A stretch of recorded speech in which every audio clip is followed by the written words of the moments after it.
ถ้าไปดีมื้อนี่ไอจีน้อยกำลังสิออกไปห้องหมอเนาะไปหาน้องเจเจไปกับเพื่อนจีไปกับเจ้าตื่นจีน้อยเดี๋ยวนี้ได้มาฮอตมาห้องหมอแล้วกำลังสิเข้าไปหาน้องไอจีแล้วเดี๋ยวเราเข้าไปห้องหมอเลย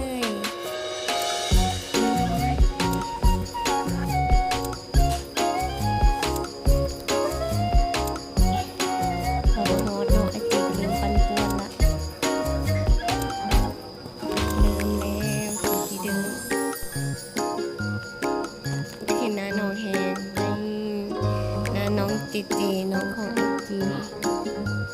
น้ำหนัก2 โล 8